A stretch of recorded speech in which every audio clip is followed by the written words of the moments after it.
Football lovers dan pemirsa channel Bola News Update, Timnas Indonesia sukses mengalahkan Kamboja 2-1 pada laga grup A Piala AFF 2022.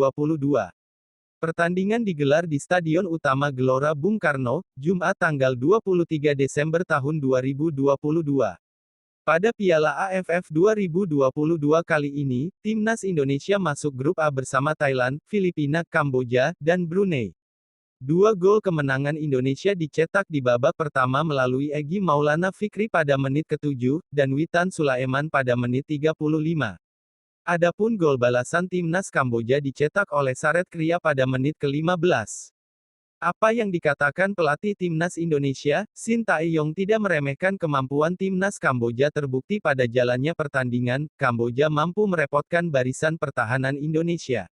Sementara Timnas Indonesia sebenarnya bisa menang dengan skor lebih besar andai Egy Maulana Fikri menit 39 dan Witan Sulaiman di menit 48 lebih tenang ketika berhadapan 1-1 melawan kiper Kamboja, Keo Soksela, di kotak penalti.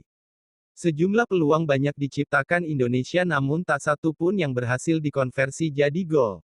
Timnas Indonesia selaku tuan rumah tampil mendominasi dengan persentase penguasaan bola mencapai 54% dan 15 tembakan ke arah gawang. Jika dibandingkan, Timnas Kamboja hanya mampu melepaskan 3 tembakan ke arah gawang. Penyelesaian akhir menjadi catatan minor kemenangan Timnas Indonesia. Terlepas dari hal itu, kemenangan ini mempertajam rekor tak terkalahkan Timnas Indonesia atas Kamboja menjadi 18 laga beruntun di semua ajang, atau 6 kali beruntun di Piala AFF. Selanjutnya, Timnas Indonesia akan menghadapi Brunei pada lanjutan grup A Piala AFF 2022, di Stadion Kuala Lumpur, Malaysia, Senin tanggal 26 Desember tahun 2022, sore WIB. Jalannya pertandingan. Babak pertama pertandingan Timnas Indonesia versus Kamboja berjalan terbuka dengan tempo cepat sejak awal. Laga baru berjalan 7 menit, Indonesia mampu unggul melalui gol yang dicetak Egy Maulana Fikri. Gol berawal dari pergerakan Pratama Arhan dari sisi kiri melepaskan umpan silang ke sisi kanan, di mana Egy Maulana langsung menyambar bola itu dengan sepakannya. Gol tersebut membuat Timnas Indonesia semakin bersemangat untuk menyerang. Sementara Kamboja tidak mau menyerah begitu saja. Tetap menekan Indonesia.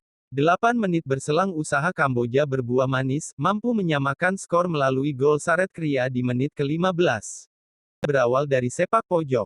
Saret Kria yang berdiri di tengah kotak penalti sukses menaklukkan kiper Indonesia, Gnadeo Argawinata, dengan sundulan. Skor kembali sama kuat 1-1. Pertandingan semakin seru. Kedua tim sama-sama melakukan jual-beli serangan dan menciptakan beberapa peluang cukup membahayakan lawan. Setelah melakukan sejumlah percobaan, Indonesia berhasil kembali unggul di menit ke-35. Berawal dari pergerakan Marcelino Ferdinand di sisi kanan, ia langsung melepaskan umpan tarik ke arah Witan Sulaiman, dan sang gelandang tidak kesulitan melakukan tap-in ke gawang Kamboja. Skor berubah menjadi 2-1. 5 menit berselang, Indonesia nyaris mencetak gol ketiga di laga ini. Lolos dari jebakan offside, Egy berhasil berhadapan 1-1 dengan kiper Kamboja, namun ia salah melakukan kontrol sehingga kesempatan emas itu gagal berbuah menjadi gol. Selanjutnya tidak ada lagi gol tercipta hingga babak pertama usai. Memasuki babak kedua, Shin Tae-yong langsung melakukan 2 perubahan dengan menarik keluar Egy Maulana Fikri dan Muhammad Rafli. Kedua pemain itu digantikan oleh Sadil Ramdhani dan striker naturalisasi asal Montenegro, Ilija Spasojevic. Indonesia langsung menggempur pertahanan Kamboja. Baru 4 menit babak kedua berjalan, skuad Garuda nyaris menambahkan keunggulan andai Witan tidak membuang percuma peluang emas yang didapatnya. Di menit ke-48, Witan Sulaiman berhasil lolos dari jebakan offside dan berhadapan 1-1 dengan kiper Kamboja, Keo Soksela. Namun sayang tembakan kaki kanan Witan tipis di sisi kanan tiang gawang Kamboja. Kamboja masih tampil ngotot di babak kedua ini. Memanfaatkan kelengahan dari para bek Timnas Indonesia, para penyerang Kamboja langsung tampil menerkam namun beruntung peluang-peluang mereka masih belum terlalu membahayakan gawang Gnadeo. Di menit ke-69, pemain pengganti Indonesia, Yaakob Sayuri berhasil melepaskan tembakan ke gawang Kamboja, namun tembakannya itu masih melebar tipis di sisi kiri gawang Kamboja. Tepat pada menit ke-82, Timnas Indonesia kembali membuang peluang emas. Kali ini Dendi Sulistiawan melewatkan kesempatan mencetak gol ketika sudah masuk kotak penalti Kamboja. Dendi Sulistiawan yang baru masuk setelah menggantikan Witan sebenarnya mampu melepaskan tembakan kaki kiri. Namun, tembakan Dendi itu ditepis oleh kiper Kamboja.